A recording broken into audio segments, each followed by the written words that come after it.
Hi and good morning, everyone, and welcome to the second episode of the AppsFlyer leadership series called the Power Series. This is the Power Hour, and today's topic is the Startup Reset of 2022. Today, we are here to discuss how the current economic situation is actually having a huge impact on our startup ecosystem and the app companies.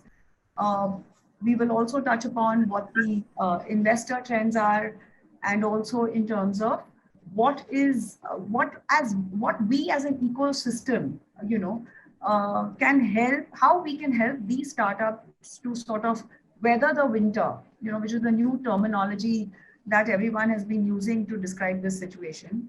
Without further ado, let me introduce you all to our most eminent and esteemed panelists for today. We have Apurva Chamaria, who is currently the head of partnership solutions, startups, and venture capital at Google India. Prior to joining Google, he was the SVP and Chief of Staff to CEO and MD at Tech Mahindra, where he was integral in transforming the company's performance, which resulted in the share price going from rupees 700 to 1600 within a span of 12 months. Before Tech Mahindra, Apurva was the Chief Revenue Officer of RateGain, one of the world's leading SaaS companies, serving over 12,000 plus customers in the travel and hospitality industry across 100 plus countries, where he and his team successfully grew the company from 20 million to 63 million within a span of 34 months. RateGain IPO'd in India in December 2021. In addition to all of this, Apurva is also an angel investor, a best-selling author, columnist, and social worker. Very impressive, Apurva, and welcome to the panel. We have Anuj Kakkar, who is the co-founder of Freo, India's first credit-led neobank that has scaled to $800 million in GTV and 11 million customers. A serial entrepreneur, he successfully co-founded and exited his previous startup, Skillbiz, which works with college students, employees, and also with a few sector skill councils under the National Skill Development Council. Prior to his transition into entrepreneurship, Anuj spent his early career years in advertising, where he worked with top agencies such as Lowe and JWT. In Anuj's last corporate role at Bharti Airtel in Karnataka, which is the largest telecom circle in India, he was head of customer acquisitions for all products, where he helped Airtel acquire about 1.5 million new customers every month across 1 lakh retail touchpoints. That's quite a diverse background. Anuj, welcome to the show. We have with us Jayesh Olatil. Jayesh is the VP and GM for InMobi in India and is responsible for growing the mobile advertising and marketing business for InMobi across its portfolio of products, including programmatic and performance businesses and data and online research platforms. In his 2 decades of industry experience, Jayesh has worked with consumer brands like Perfetti, Van Mel, Nokia, Henkel, BlackBerry, and more recently, BCCL and Hotstar. Prior to joining InMobi, he was vice president of sales in Hotstar and was instrumental in building strategic partnerships with leading telecom, OEM, consumer durable, and media brands. Welcome to the show, Jayesh. Very exciting. You've been on the customer side as well as the partner side. It'll be amazing to see what insights you bring in this forum. Uh, we have Manideep with us, who has had varied experiences across social networking, gaming, e-commerce, and now fintech platforms. Through all the product innovations that he spearheaded, Manideep believes in the power of New Bharat and creates solutions for the next 400 million internet users. Manideep is right now heading product innovation and growth at JAR to help Indians become more financially literate and promote financial inclusion. Before JAR, Manideep worked with brands such as ShareChat and Rio. Extremely, honored to have you with us, Manideep, and it's amazing that your introduction has, so much purpose in it, considering the 400 million internet users that you're working for, and also the entire purpose of helping Indians become, financially literate, which is what the government is striving to do. So thank you once again and welcome to our show. With that, let us deep dive straight into the questions. My first question is for all four of y'all. So what do you think is the impact of the key economic indicators like inflation, interest rates, availability of funds, and economic outlook, or on the startup ecosystem as well as app companies? And what, according to you all, are the new set of challenges and opportunities that they are likely to face? So, Anuj, do you want to go first? Sure. It's not an easy time. I can be rest assured. I think during the pandemic years, when $5 trillion were printed, money found its way in wherever possible, right? So whether it was startups or even non-startups, I guess money found its way to the right people, I guess. Um, and not probably all that money was not gone to the last man on the ground. As they say, the wealthy people got wealthier, and not necessarily the bottom of the pyramid went up. So a lot of the asset prices went up, which was generally helping already the top 5% people, right? And the minute now the interest rates have gone up, there is a price on capital, and the price on capital is measured in interest rates, right? And that's the reason why you see that there's a trickle down effect, that if free money is not available, how do you then run your businesses? So your question on whether what's going to be the impact, I think it's always a bell curve. In this situation during COVID, pre-COVID, it's always going to be a bell curve. 80%, maybe 80% is a little bit larger, maybe 60% will be fine. 20% will go out of business completely, or 20-25%, and 20-25% were will struggle to make it through. But I think broadly 60% people will be fine. They're all smart folks everywhere. Everybody knows how to tighten belts, not tighten belts. Like I said, 20-25% probably will not see the light of day. But the bulk of the market, people will tighten the belts and they'll be fine, and they'll do some cuts here or there, go slow on their spends, increase runway, because if free money is not available, that's the only option that you have. And you're hearing all of it in the startup ecosystem, at least in India, but not just India, across the globe. Uh, but I do think the Indian startup ecosystem and the Indian economy are a little bit more resilient than maybe what you're seeing in the West. And I was in the Middle East recently, and there I don't think there seems to be any slowdown. they are they are probably the beneficiaries of more capital coming in based on the geopolitical issues that we are seeing. So I think the eastern side, at least definitely India, seems to be a little bit more resilient. Of course, there's going to be an impact on us as well, but I think we'll be fine. The GDP is growing okay. Our GDP per capita is okay. So if that it's about $2,200 ish, in that range. So once it crosses that 3,500-4,000 mark, you'll see some takeoff happening. So there's still a lot of headroom left in the Indian market, right? Uh, if you look at the stock market, again, I'm probably talking about the bulk 60%, not of the outliers on each side, right, of the bell curve. The stock market is still probably hovering around higher than the pre-COVID level, right? Which means that it sort of went up drastically and it came down, but it's still higher than where it used to be. So over a 2 year period, that should have been the natural progression, right? It should have grown from maybe X to Y. It should have grown naturally, if not all the pumping in the money, and it just sort of went up. So some people made hay while the sun was shining, and it was good. So I think the Indian stock market is also reflective of that, and I think fundamentally there has not been an issue with the business, right? Some across the globe, fundamentally some businesses got the benefit of the pandemic, right? And their numbers went up and the stock price went up, and now that benefit is gone, the stock price come down, and that's back to intrinsic value. It's not lower than what it is supposed to be, because fundamentally business has not changed. Um, but I do think that there will be a challenge on how the app ecosystem will grow or not grow, for that matter.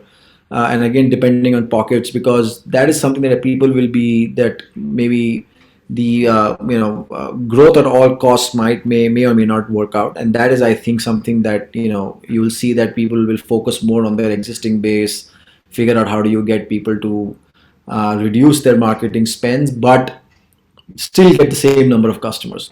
So forced to be efficient, if not anything else.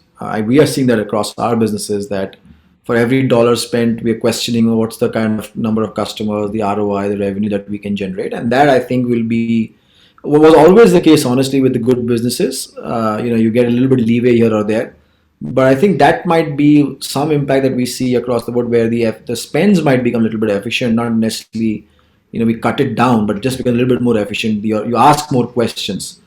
But I think net, like I said, that we are, the panel topic is the reset. I mean, in some way, the reset is for the 60% of the guys who are probably generating decent businesses and running good businesses. I mean, for them, life continues just the way it is. And the folks who had the tailwinds behind them, they got the advantage. Kudos to them. They might have to rethink, but it's probably on the edges. The bell curve will still continue the way it is. That's interesting, what you're saying. I was having a conversation the other day with someone, and we were just talking, and we said, yeah, this entire piece, it will settle somewhere where the 20-25% or whatever that percentage points are of customers will, the non-serious ones or the non-serious organizations will kind of move out, and the solid ones are here to stay and grow, and they will, either whatever the need of the hour is, they will either bootstrap themselves. The ROI will get measured, whatever that dollar, which what is that ROI on that each dollar spent, like you just mentioned. So yeah, that kind of dovetailed into the same discussion I was having with someone. But thanks for your insights, Manideep. Your take on this?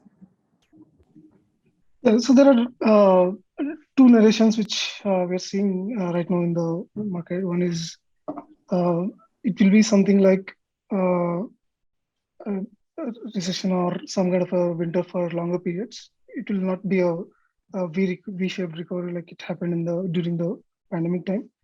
So be prepared is one narration which we are seeing, and the one optimistic or one positive narration that's happening uh, in the Indian market is that there are a lot of funds which are interested in or which are in betting in on big on India. Right? So if you look at Western markets, India is most lucrative during this season. It has been in the past, and it will be the same case this time as well, because this is the growing market, and a lot of euphoria around hitting doubling our per capita incomes, or when spending or purchasing power increases. Like so, a lot of euphoria in that sense. So the second narration that's widely available in the market is it will be something, whatever hiccups or whatever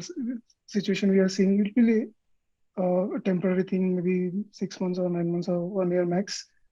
Uh, and all the funds which raised funds, all the VCs which raised funds, they may have to deploy capital, maybe in a short term, or they cannot hold it for longer periods. So in that sense, uh, these are the two narrations that are happening, which we are getting to hear in the market. And uh, but the general suggestion that everybody is getting in the market is we prepare for longer periods where whatever spendings or whatever aggression you have showed in terms of growth in the past 1 or 2 years, uh, be intelligent with the spends, especially, and uh, work on the longer period, right? So, uh, with keeping that in mind, I think if we are building for longer periods, uh, then focus right now is more on company building, more on creating value, more on finding the right PMS, finding the right customers, right? So that's the focus it will be for this year and maybe next year.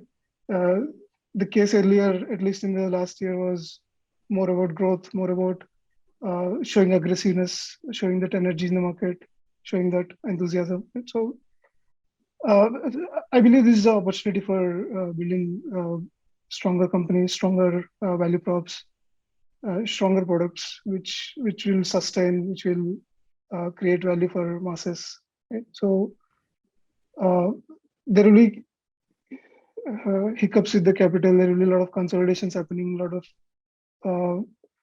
high burn startups uh, which might see dark endings. Right? So that will be there, but end of the day, it's net very good thing that will happen for the Indian ecosystem in the long run is what I feel. I agree.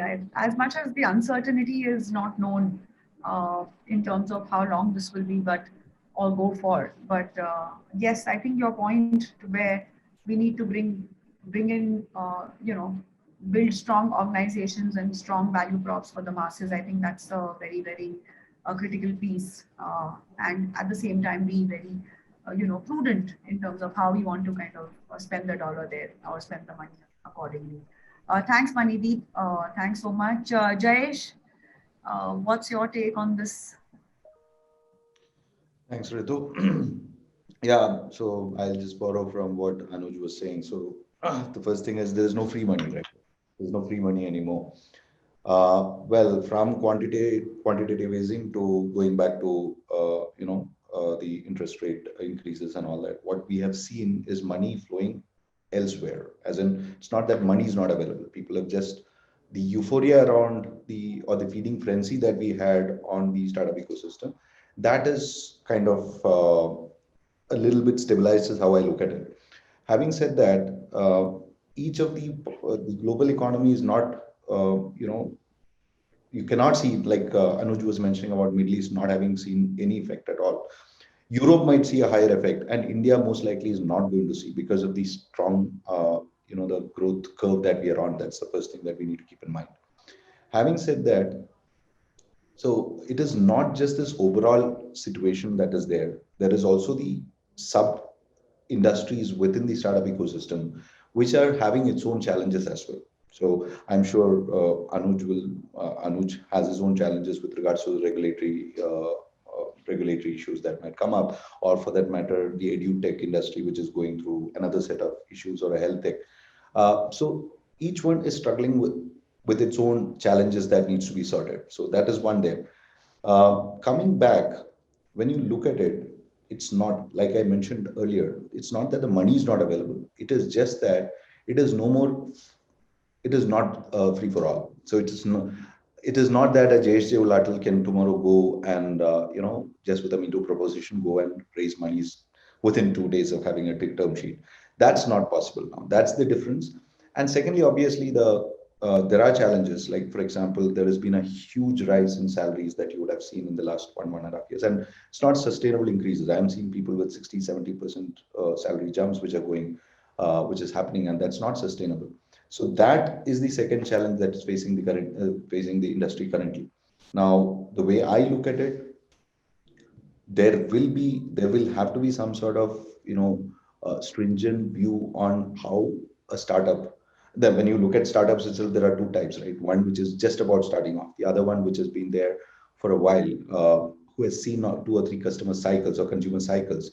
It is easier for somebody who's seen it and is a little more established to actually understand what can be cut down without cutting down on the consumer experience. And that becomes important in the current scenario. Like somebody who has been there for a while will be able to draw the right lines, make sure that they're not cutting down on the wrong things, and ensuring they are going to survive this winter. Maybe it is 12 months, maybe it is 18, maybe it is 24. We don't know. It could be varying, but definitely it is going to take some time for everything to be normalized. But again, going back to what I was saying, India definitely is an interesting proposition for everyone. There is specific India funds. There is enough money out there. It is just about having the right proposition, like everybody was mentioning, having a path to profitability, having the right unit economics projections. All those things will matter. That's my take. I don't see it as it is, yes, it's a speed bump, but it's not like it's the death of startup industries for sure. It is not. Yeah, that's a very interesting take. there is a lot of fear that is setting in. I think maybe it's because of the uncertainty, and maybe as all of y'all are echoing the same sentiment, there's no free money available in terms of what it used to be earlier in terms of getting the sign-offs.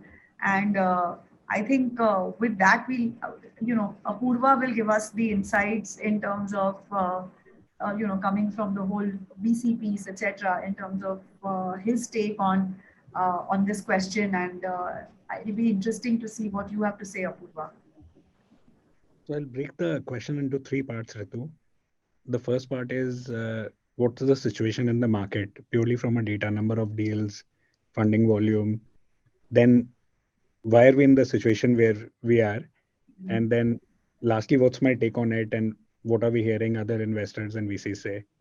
So last year we had about $42 billion of funding and about 40 unicorns getting created. So this year has been a tepid start. So we started the year with January seeing $4.6 billion of funding. February was 3.8, and gradually that's trickled down to May being only 1.6. So in a way, we have seen a 70% decline in funding overall, and that's what is worrying people. Most of the decline has actually been in growth stage. Early stage funding is almost 2x of H1 last year. So early stage funding is actually going on very, very strong, and there is no slowdown. In fact, as we speak, in the last 3 weeks, Sequoia announced a $2 billion fund just for India. Matrix announced a $450 million fund just for India. Um, Yesterday, Bertelsmann announced a $500 million fund just for India. Uh, and I call this phenomena, and it's not only the VC funds who are announcing new funds and more capital for India. Now we have a lot of successful founders running their own, like Kunal Shah runs Titan Capital. We have a lot of successful startups launch their own funds. So CoinDCX has DCX Ventures. We have a lot of HNIs and family offices coming into play. So I actually call this phenomena everybody is a VC. So the pool of capital is really, really deepening and widening. So which is very heartening. Now, what does this decline overall mean for the ecosystem? So the first is VCs are adopting a more cautious approach and urging their startups to cut cash burn and extend their runway by at least 24 months. So Sequoia actually came up with a playbook and they call it now you should get into a default alive mode. So the first step is to stay alive for the next 12 to 24 months. And then you can think about market share expansion and other things. There is very little froth in the public markets. And we are seeing massive markdowns in companies which have been listed. And we know all the listed companies, startups which got listed, right? So they're trading at massive discounts to their IPO price. It's a very interesting, precarious situation. Why has this happened?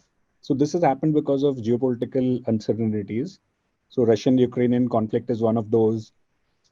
China's increasingly stronger COVID lockdown, which is still continuing. Lot of economic uncertainties.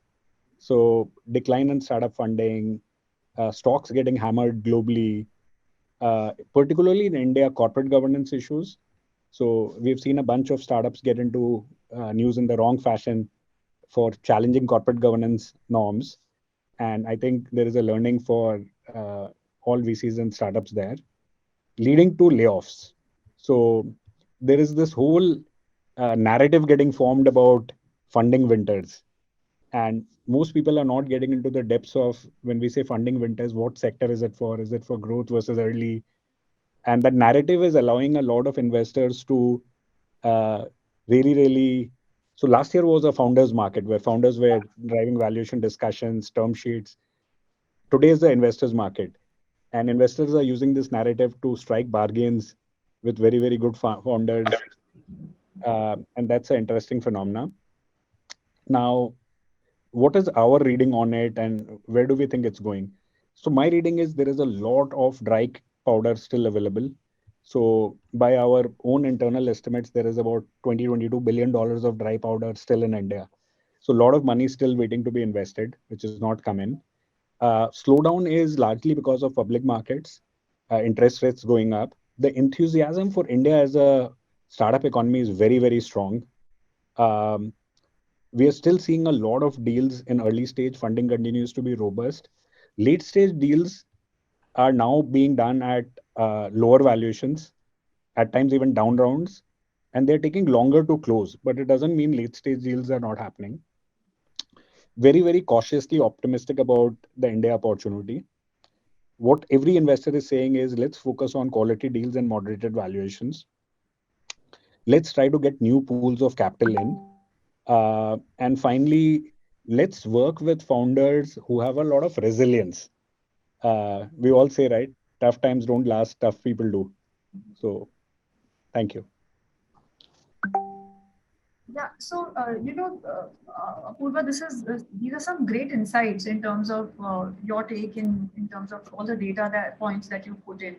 Um, the discussions that we have, and this is more from our customer perspective, till 3 months ago, everyone was talking about growth and how do we want to get to the next level and whatever it takes, let's put in as much money possible. And suddenly it's all about, hey, can we sustain? We need to sustain. So suddenly the sentiment has changed, it's just kind of flipped. And it could be a very cautious approach because, like everyone said, one is availability of fund and one is sustaining the money that you have because you don't have visibility of when the next round is going to come and you want to work with what you've got in your, kitty. So right now, those discussions that we have with our customers are more sustainability, and we want to stay independent. All the reports that have come, you spoke about Sequoia. There was a lot of buzz. It was made public, and it was like a 56-page report. I still remember, although I haven't read the whole thing. But it was a very insightful report which spoke about, you need to kind of make your stay alive, like you rightly said. Very, very interesting insights from all four of you all, which kind of ties in all the parts very beautifully together to understand. And the good takeaway from this question and all of these answers is that we are still in a very, very strong growth phase, and we will continue to be so because India is sitting in that space. Thank you very much for that. And moving on to our next question. This one is for Jayesh and Apurva. So as the availability of funds is getting tighter, I wanted to understand what, according to you, will drive decisions by VCs and Ps, to kind of invest in the startup ecosystem. So Jayesh, you want to take a dig at it? Yeah, why not? So I think some And of just one continuation to the question was, sorry about that, in terms of also a comparison of what the last 12, as compared to the last 12 to 18 months where money has been free flowing. So yeah, please go ahead. Yeah, so essentially, I think all of us have partially touched on this particular aspect in when we were discussing the previous question. It is all about the fundamentals of the business, right? So any business finally has to look at profitability. Where the runway for profitability is slightly longer, it becomes all the more challenging. Whether there is enough or whether there is a clearly defined path to profitability, or whether there is unit economics that works out, and whether there are costs which can be which can be looked at and ensured that when you're funding it is not being spent in the wrong way. That's definitely something each of I think, I'm sure Apurva will have a take on that. That is something which people will look at in terms of what are the basics of the business. It cannot be anymore based on the gold rush. It's not a gold rush anymore. It needs to be a little more thought out. It's not that earlier it was absolutely being a free available money which was going into the market. That's not what I'm saying, but definitely there were a lot more weightages. Like Apurva mentioned, it was a founder's market. They were driving the valuation, and sometimes it was obscene. The kind of the timelines in which the money was raised was like crazy, and that definitely has changed. A lot more thought is given into this, and that is what has changed primarily, is what I believe. I don't see that changing, at least in the next 12 to 18 months. So there needs to be, and like early stage startups definitely, when they require the funds, they haven't seen the consumer journey, and that is where the challenges will be all the more there. When somebody has seen the consumer journey and he knows, or he has seen a couple of cycles, it's more easier to predict, and it's then easier to invest in the right spaces. But when you have not seen the consumer journey, whether it's a proposition which really attracts and engages and retains the consumer, that is something which will be a tough one to understand by throwing money at. That is a learning curve which will have to be a lot more faster. It cannot be at the expense of the VC monies. Is something which people will have to take cognizance of and accordingly work. That's my take on this. Over to you, Purva. So I think there are many ways to look at this. What will VCs continue to invest in? So sectorally, I think SaaS continues to be very, very hot. Uh, and SaaS has almost three market classifications. We have vertical SaaS, horizontal SaaS, and developer tools. Developer tools, particularly in SaaS, is very, very hot. We've seen a bunch of unicorns come out, Hasura, Postman, and we're going to see more unicorns come out there. Gaming is very, very hot. Uh, right now, gaming in India is about 2.5 billion. Uh, Gaming is going to be about 7 billion in the next 3-4 years.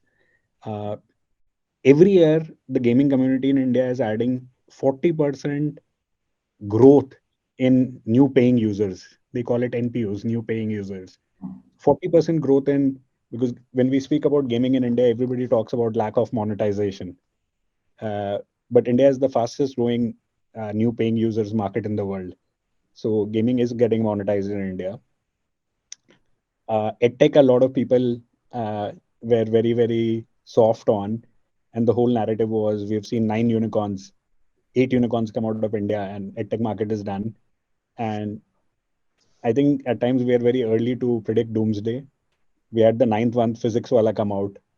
And I still think there is a lot of room for disruption and innovation in EdTech, especially around micro learning, micro content.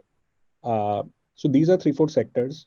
Fintech, I think, is already going through a lot of regulatory challenges and founders learning to adopt to stringent regulations, especially around lending. So I think we're going to see some moderation there as founders mature and learn how to work with regulators. I think these are some of the sectors. I think e-commerce, hyperlocal delivery, grocery, DTC, these are sectors, they might be softening. So we already have a lot of players getting consolidated in delivery. So there's some sectors where consolidation is going to happen with 2 or 3 companies as emerging as leaders, and there are sectors which are still evolving like SaaS and gaming.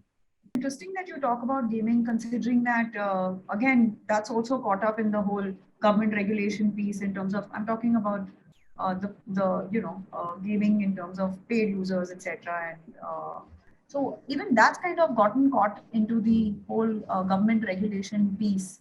Do you think there will be any in terms of the growth in gaming compared to the other regions that we see? India has been much, much more slower, apart from casual and hyper casual. I know I'm digressing a bit, but it was very interesting that you brought this up, and to see all the new age technologies coming up and how gaming is kind of dovetailing into it.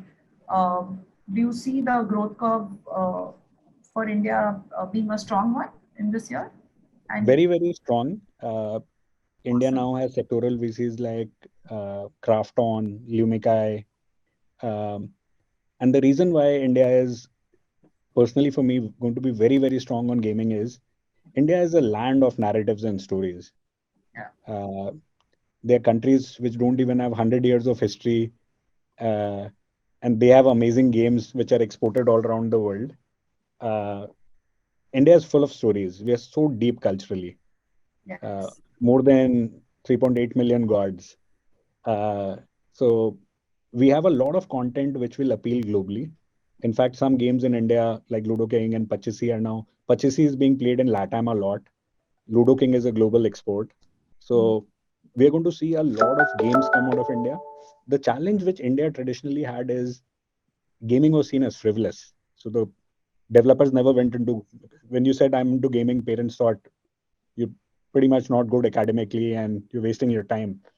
Right. I think now with gaming emerging as a viable career option, we have a lot of gamers coming out, which helps test games. We have game developers come out, and companies like Unity has completely flattened the game development market globally. So a Yeah. lot of Unity developers. Um, 5 years ago, we possibly had 100 gaming studios. We now have close to 4,000, 3,000 gaming studios in India. So gaming content developers, gaming publishers, gaming monetization platforms. We now have a very good uh, view coming up and some phenomenal global talent. So what happened, Ritu, is that many years ago, companies like Electronic Arts and others, game publishers, set up shop in India as an offshore development. And a lot of people in the last 10 years have got trained out of it. Zynga, Electronic Arts, and they are now the founders of gaming companies. So that talent is coming in. Think of it as 10 years of best university education in gaming now coming into and becoming founders. Awesome. Thanks, Apurva. Uh, Over to our next question. This is for Anuj and Manideep. So, what, according to you, are the key metrics and or milestones that app companies, should be focusing on in terms of these difficult times? And what is it? How is it going to be different from last year? So, Anuj, your take on it? Sure. It's a little bit context driven because I'm sure that my metrics will be very different from what Mandeep is looking at, or for that matter, what maybe InMobi is looking at. So I think I'll give it from my perspective, and others can chime in. See, our business in the fintech world is so there's so as a Freo neobank, we have both assets and liabilities, meaning we have both loans, which we've been doing for the last 5-6 years, and we have liabilities, which is essentially what we do on the deposit side, right? And then there is transactions, which is more like where we give pay later products. Now, for my pay later product, my metrics are how many times is the customer using, right? So this is now that product is used about say 5 times a month, because and credit cards, by the way, as a comparison, is used about 4 to 5 times a month. So this pay later product is very straightforward, right? You scan the QR code and you pay it at the end of 30 days. It's like a virtual kind of a credit card on a QR code. And this is in about 1,000 cities, right? So the metrics there for me are very straightforward, that how many customers am I getting, but beyond that, how many times is the customer using, and then repaying also, because at the end of the month, if he does not pay back, I switch off the credit limit. So it's not like a loan, it's more like a convenience product, right? It's like how you use a credit card, right? You don't use it as a credit product, you use it as a convenience product. But on the other end of the spectrum is where I give high value credit lines, right, which is $1,000, $1,500, right, where there by default the person will not take it once a month, or maybe they'll take it once in 6 months. If the guy's taking once a month, we get worried, right? So there the metrics of him, he should not be opening the app and taking out money every week or every month, right? So for us, I think we end up being on the two ends of the spectrum, honestly speaking, and the savings part is somewhere in between. So the real metric, honestly, becomes for us, what we end up tracking is that we don't actually track installs. For in our business, it really does not matter. For us, it matters is how many people are getting approved, and how many people are using it on a weekly, monthly, 2 monthly, 3 monthly, whatever the metric is for that product, right? So for us, usage becomes a primary key. I don't have, in fact, numbers of MAU, DAU. If you ask me, I don't know. It's something that we don't track. In fintech world, I guess it's not that relevant unless and until you are like a daily use product, right? So for me, if somebody says that my MAU is this and my DAU is that, I sort of seem to be loss of words there. But because for us, what's important is because the way we are structured it, right? Once a customer comes into the Freo ecosystem, we give you lines depending on where either you deposit money or you take money. So it's a line, right? So it's forever available to you 24/7, for the next 5 years, 10 years, doesn't matter. So for us, usage becomes far more important. How do you interact with the product in terms of repaying, therefore, or then using it again and again becomes far more important. And the funnel becomes very important because in our business, not everybody who comes into my funnel, I will be able to service that person, right? So it's like calling 100 people to your party and then, asking 30% of them to come inside and balance 70% of the people. Like, sorry, we called you here, but I can't let you in. Now, that's a very bad experience to give. So then how do you keep a track of those customers and how do you ensure that you give them some value? So I may give them like a free report card or something like that. I may give them just to say, I'm sorry, man, I'm giving you some consolation prize in some ways. So for us, those metrics sort of become a little bit more important. So funnel and usage becomes, I think, are probably the two things that are really, really key for us. As compared to what was like last year, I think last year also for us it was pretty similar. We didn't have all these new products like Pay Later and Savings or 2 years ago. So I guess we were squarely sitting on high value credit products, which is very different metrics. So I think it's not too different from what we were seeing about a couple of years ago. Thanks, Anuj. Manideep, what about what are the key metrics that you guys follow in terms of, and how is it in comparison to over the last year?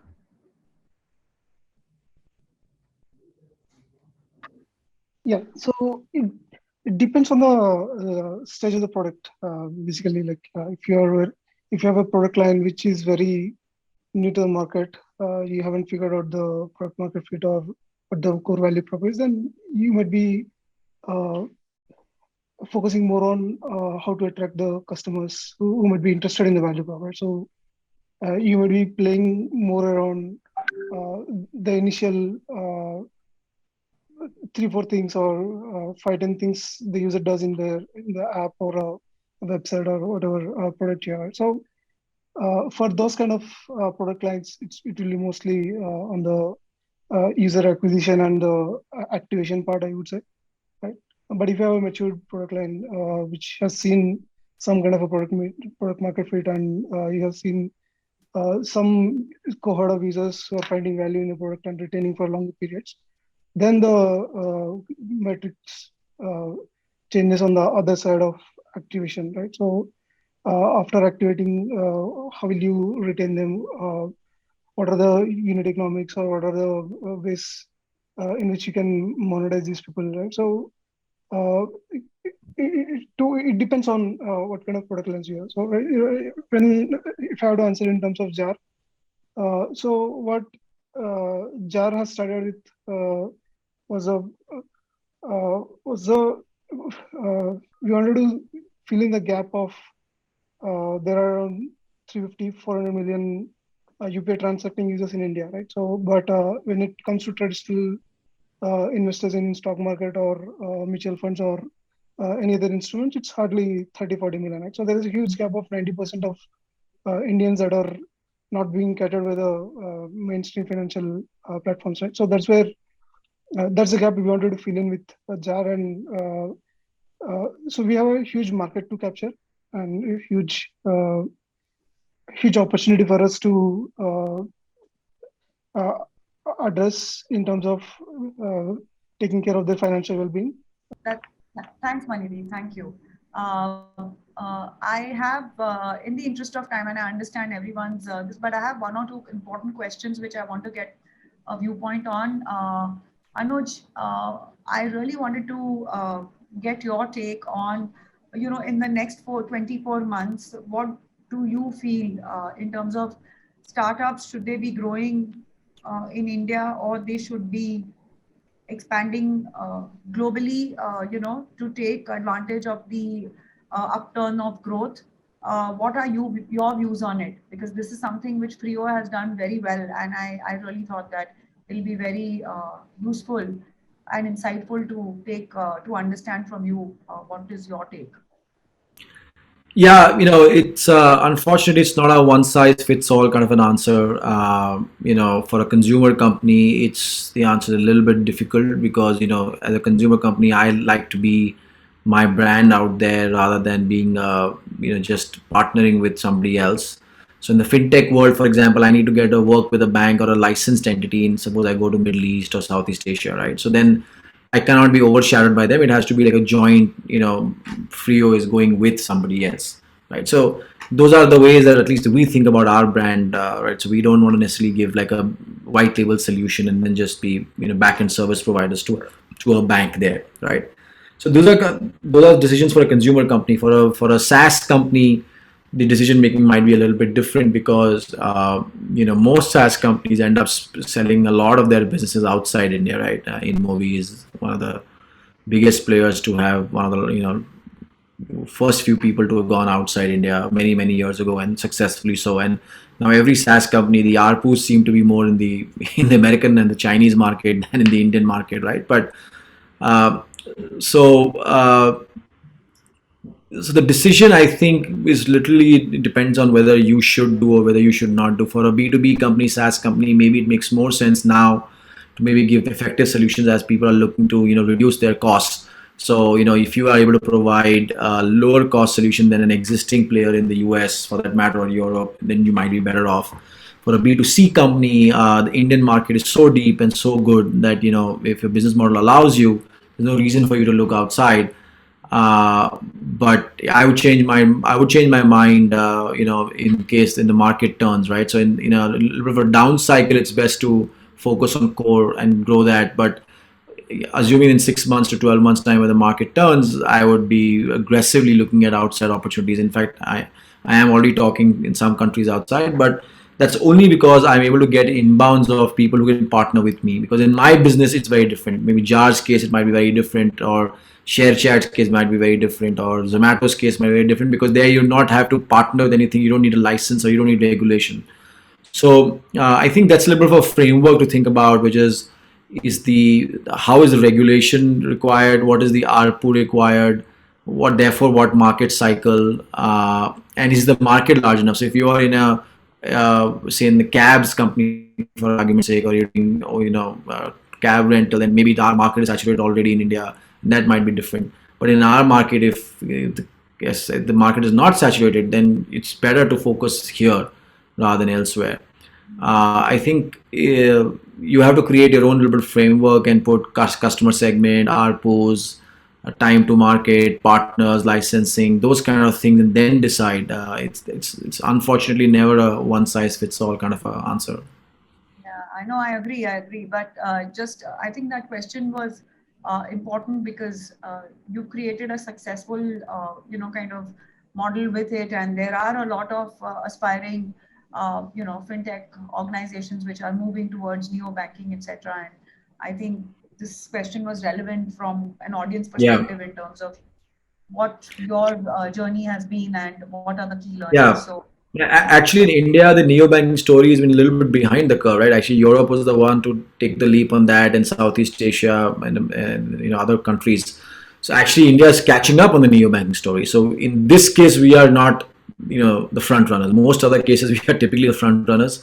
But in the Yes, I neo-banking agree with segment you. per se, we are probably following some of the other countries. So and hence, there's so much. It's so deep in India already. So if I were only doing lending, it would be different. There, India takes the lead. So there, open markets like where we were in Vietnam, that made sense because that country was maybe 5 7 years behind as far as adoption of technology and finance is concerned. So there, it made sense for us.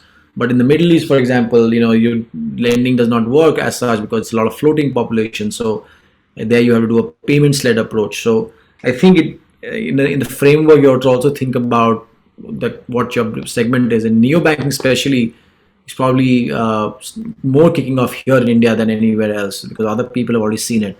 So in that perspective, it makes more sense to be in India. Perfect.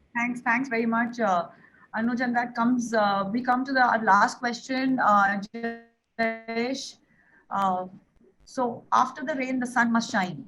And what are the trends you see in the marketplace right now, and that can help startups to start thriving again? And also, as an part of the ecosystem, is your organization doing anything specific to kind of help startups to kind of find their way through? Right. So two different questions. One is, of course, the fact that, yeah, every In the line interest has, of time, I clubbed both of them to be smart. yeah.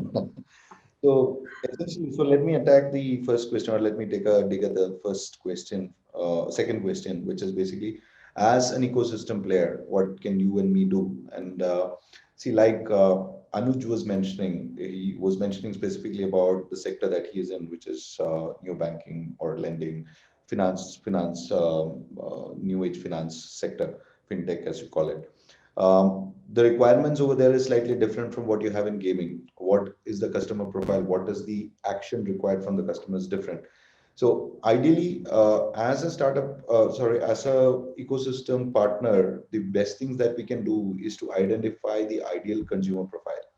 And once we have the ideal consumer profile, how do we use our intelligence, or rather our platform intelligence, to actually deliver much more focused, kind of consumers for these startups, so that wastage is completely reduced. So how do we focus on higher LTV for that specific industry? It doesn't the same consumer might be a high LTV user for a particular segment or sub-segment, might not be the same for another sub-segment. So understanding, getting that data sharing going with a particular set of players in that particular industry, making sure that we are delivering for them on those parameters, that is something which we can definitely do. That will definitely reduce wastage, definitely cut down on unnecessary cost in terms of acquisition. Those are the things which will help them sustain that growth path for a longer time. So that's the first one. Now the second piece is with regards to what you were asking about. What the ecosystem, or rather the startups, do? Uh, One is, of course, the basics, fundamentals to be right. If the fundamentals are not right, whatever you do is not going to make a difference. Then don't lose focus on your consumer. I'll take two quick examples. Obviously, I'm not going to name the app, but I would like to narrate what exactly went on with my consumer experience. Uh, that's the first example that I'm wanting to take is with regards to an app which I was it came as a big advantage to me because of the way I plan things. Uh, and the first time I used the app, uh, I had an amazing experience. Awesome is the right word. The second time, it failed to fulfill the proposition completely, but they were there, maybe about 60-70% there. The third time, absolutely zilch happened. As in, I used the app, whatever I wanted to do, nothing happened, and I didn't even get a good response from them. So, as a consumer, I have had a bad experience. I'm not going to go back to the app anymore. And losing a consumer is getting a consumer back who's had a bad experience with you is a much more tougher proposition than actually acquiring a new consumer. You put in all the effort to acquire your consumer, or acquire that consumer, and then you lose him because of a bad experience. The kind of effort that you have to put it to get him back, or the negativity he can go ahead and spread out there. This is just a small world. It's a digital social world dominated by social media. So the kind of effort that you will have to put in to get him back on the app is a much more tougher proposition than what getting him on board the first time is going to be. So this is one thing. Never lose focus on the consumer proposition. Make sure there is consistency. Second one is also to see uh, the changes in the consumer requirement and accordingly adapt. Uh, I'll take an example from a few years back, and this is not from the app world, it is from the physical world. When there were two or three large players who were dominating, or there was one large player which was dominating the handset proposition, handset markets across the globe. In India, we had a huge demand for dual SIM handsets.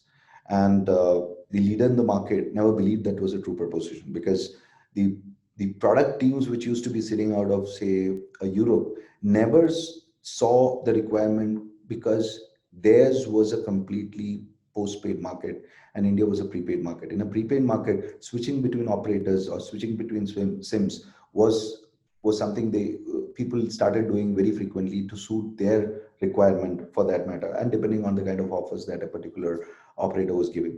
Whereas in a postpaid world, that was not the case. So they never saw that as a big market area or a consumer requirement. Never developed something for the product on the product side initially, and that gap was easily fulfilled by homegrown players, and they ate away considerable market share in the next 3 months or 3 years that it took for the large player to actually bring in a suitable product to fill the gap. So that is the second thing that we keep being wary of. What is the change in the consumer requirement? Be consistently interacting with the consumer to ensure that you are on top of what he requires. So these are the two propositions on the consumer side which you should not lose focus on. The third thing, in the current scenario, what you might want to look at is hiring the right talent. When things are, tough, generally people stay away from hiring. They try to stretch their resources. I agree, you need to stretch your resources, but this is the best time to actually scout for the best talent. When there is some amount of uncertainty, if you are able to get the right talent, the best thing to do. No, I don't know how many of you. I'm sure Anuj will have an answer to this, or maybe Mandeep also can chip in. How many of the startups really invest in, training the talent that they have hired? Training is a very important piece. Everybody is looking for ready-made talent. That's why the costs are also going up. How many are looking at training the talent? The good thing about training is they generally stick. Yes, you do have the losses even after training. I do agree. But when you're giving training, and that too a consistent training, the person is also adding value to themselves. The employee is adding value to himself. They tend to stick around a little bit more. You are able to get the right kind of training to him for whatever function he's in, be it tech or be it sales or be it processes, whatever the case may be. So these are a few things which I think will help you stretch this period, and make sure that you are poised in the right position in terms of taking a giant leap the moment things start turning around. That's my two pence or two my 2 cents on this. Anuj, anything from your end? No, I think Yeah. nothing specific. I think we do spend a lot of time trying to figure out how do we train. We did this entire thing. We're doing campus hiring is one way that we look at it. A lot of people in a senior positions are promoted from within. So I think there's a standard. I think we all look at it and see what we can do. We're not necessarily going after only the top colleges. Yeah, I think that's been sort of worked well for us. And Yeah. any trends that you see, in the marketplace that you feel might help startups start thriving again? The financial stuff will sort itself out in the next 4 to 5 months, right? The downward trend of fundraise or whatever, or anything like that. So, but the free capital will not be available because of interest rates have gone up. So that's there to stay for permanent. It's not that you can reverse it unless they do reverse it, but it doesn't look like it. They will reverse it. So the free money is not going to be there. So if free money is not going to be there, if you are able to ensure that your business has a real problem that it's solving, right? So you look at credit card penetration in India is about 2 to 3%. The debt to GDP ratio in India is very poor as far as compared to any other country is concerned. The RBI is generally been very very progressive. Yes, we all as fintechs we keep sending them recommendations, and we may or may not agree with some of the things that they do, but by and large they've been very very resilient and very very forthcoming with suggestions what they're doing. They created a fintech department, right? A lot of people are they started spending in terms of travel, and that sort of picked up, so people are moving around. The stock market has come back to normal trends, so people want to, if they want to enter, this may not be a good or bad time. Although, please don't take my advice on stock market investing. But if you put all these trends together, it's we were lulled into believing that it was a little bit different over the last 2 years, right? So we went down really sharply in 2020, and then we really went sharply higher in 2021, right? So we all lulled into believing that it is what it is. I think people who've been there for on the block for many years, like I have enough gray hair now. Uh, it's cycles, and the cycles will turn, and just need to keep going. I think it's not too different what it used to be previously. So we were just lulled into believing that it's a high, when that sort of comes, the high comes down. So it's back to business. It's BAU in some ways. This is great. Thank you so much. This has been extremely insightful. So many different, sort of aspects and a lot of different thought processes and thinking curves is what we've seen in this discussion. But I'm not going to let you guys go off. I have a small segment, which is a surprise segment, which is my rapid fire round, a short and sweet one, and I'm just going to dive right into it. The first question is for you, Manideep. What did you want to be when you were 12? I think I wanted to be a scientist. I don't A know what kind scientist. of a scientist. Yeah. Okay, a scientist. Interesting. Anuj, you're next. Top three items on your bucket list. Top three items on my bucket list. I need to definitely notch up the countries that I visit. So that's definitely one of them. I want to do a full round of sporting events and so see them live beyond just cricket. I want to see football, World Cup, tennis, F1. So that's on my bucket list. And the third one, I think, yeah, I think these are probably the top two that sort of come to my mind. Cool. Jayesh, TV show that you can't stop binge watching. Uh, Breaking Bad and Better Call Saul. Oh, nice. So the next question was for Apurva, which he answered, saying, I had asked him a superhero you would love to have been. So he said a superpower, sorry, you would love to have. He said the ability to fly. That's not even a choice. Flying would be so cool. I had flying dreams, and they are really cool. It's really nice. Okay, that's nice. Anuj, which fictional family do you want to be a part of?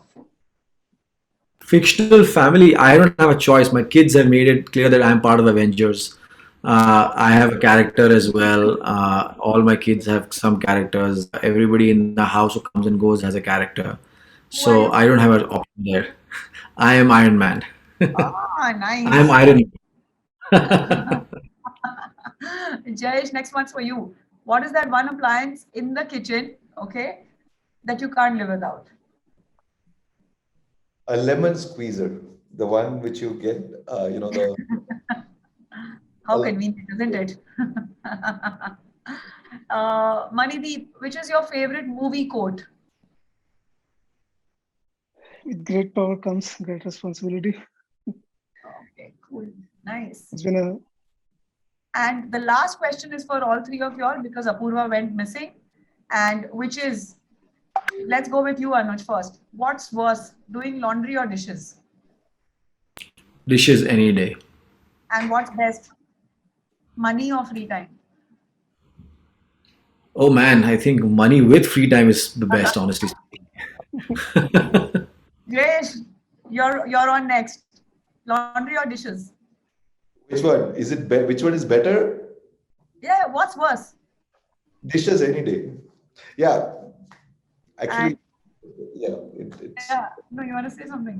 no, no. If you have both the dishwasher as well as the washing machine, it doesn't matter in this. But it's still a task, whatever you say. And what's best, money or free time?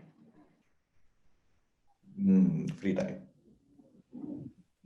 Manideep, laundry or dishes? doing, What is worse? doing dishes anytime. And what's best, money or free time? I think free time. Uh, so you'll have to live with yourselves, enjoying your free time. Money is just an add-on. Like, It's free time. You're coming back to money with free time. What Anuj was saying. No answers, no similar answers, but we'll take that anyways. So, uh, thank you guys. This has been super fun, and we just wanted to end on something light. Uh, as I said, very, very insightful, and hopefully we will all meet very soon. I've met Anuj, but sorry, I've met Jayesh, but Anuj and Manideep, I will definitely set some time aside and come and see you guys very, very soon.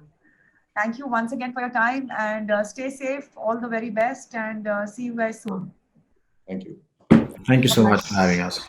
Bye, Anuj. thanks Bye, so Mani. much. Thanks, Yash. Bye, Juanita. Thanks for organizing this.